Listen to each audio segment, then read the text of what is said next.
That's all right, so you have a range clear launch. 3, 2, 1.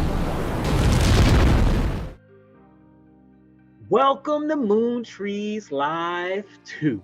The Forest Service provided hundreds of tree seeds to NASA, who launched them into space as a part of the Artemis 1 mission. In this set of 3 videos, we're exploring what happens next with those seeds. In this episode, we're going to explore what happened to the seeds once they arrived back with the Forest Service, and how our scientists tested the seeds to see if they survived the trip through space. To learn more about how the spacecraft was recovered and how the seeds were unpacked, watch our first video, Episode 1, Splashdown. In case you missed Moon Trees Live 1, check it out and learn about how these tree seeds began their journey through space. But before that even happened, our USDA Forest Service experts sorted tree seeds, packed them, and sent them to NASA to load onto their spacecraft. The Forest Service separated the seeds into 3 different groups. We had one set of seed that was put on the Orion spacecraft early in the planning stages. And then we have one package that was put on the spacecraft very close to the launch date. And then we also have a package of seed that didn't go to space. So we have 3 different sets that we are looking at. The point of the analysis is to determine whether there's any difference between the 2 seed collections that were on the spacecraft and exposed to different conditions versus our control group, which was maintained on Earth. So the seeds that didn't go into space are our control group. That means there wasn't anything unique that was done with them, and we're pretty confident that they'll grow normally. The seeds that did go into space are our variable groups. They were exposed to space travel with variations in gravity and temperatures, so if they grow differently than our control group, the reason might be because they were in space. After they came back from their trip, well, Kayla took it from there. I took that seed and then sorted it by each species and took another X-ray image of that seed. It was really important that we looked at the internal tissue of that seed after it came back, and we want to compare that to the images that we took before that seed went into space. The one thing that X-ray doesn't tell us is whether the seed is viable.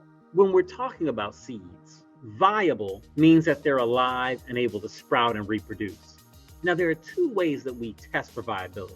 We have a germination test and a tetrazolium test. The germination test is simple. Basically, we plant the seeds and wait to see if they grow. The problem is that it can take months, and I want to know how the seeds are doing right now. So, how does the tetrazolium test work?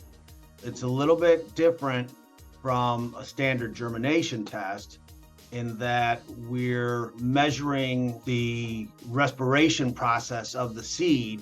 We're cutting the seed open and we're exposing the tissue inside the seed to a chemical salt solution that we've prepared. If the seed are alive and respiring, they'll have an enzyme that reacts with the salt in the solution. And one of the byproducts of that reaction is that the tissues inside the seed actually stain red. If they're alive, they should be red, whereas if they're dead, then they would be unstained and still be the same color that they were originally. So the tetrazolium test is a quick test in that it only takes us a couple of days to conduct it. So the tetrazolium testing is much faster. It reminds me of the game Tetris. You got to be fast to get all those building blocks in place, right? Tetrazolium. You get it. Come on, it was funny. Anyway, the tetrazolium testing may be faster, but it does have a few disadvantages too. I mean, for one thing, the seeds that take this test, they won't survive. The primary disadvantage is that it's a little more time consuming for the seed analysts that are conducting the test. We have to sit at a desk with a microscope and we have to cut each seed open individually. The other real disadvantage to using this test is that it's a little more complex to evaluate than a regular germination test is. With a tetrazolium test, we have to look at specific tissues inside the seed through a microscope after it's been in the solution for a few days. So there's a little bit more experience and knowledge required of the analyst in order to conduct the test accurately. So there are definitely some pros and cons to testing the seeds in these two ways. But I think it's going to be worth the work to see our results. This is a really exciting thing in science for us to be able to have different samples to work with. And we'll be able to understand if there's differences in the viability of those seed, differences in how it germinates, or differences in how those seedlings grow. Amazing! But the journey doesn't stop here. So more Moon Trees Live 2 episodes are on their way. In 1 week, we'll find out how the tree seeds were planted in a nursery.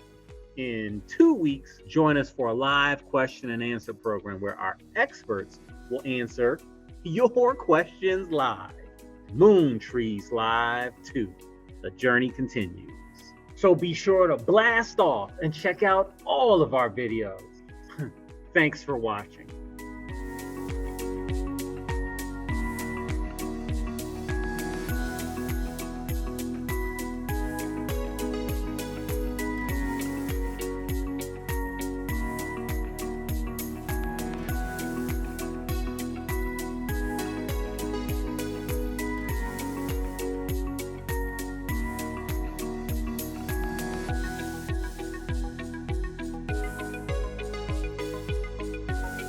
You have a range clear launch. 3, 2, 1.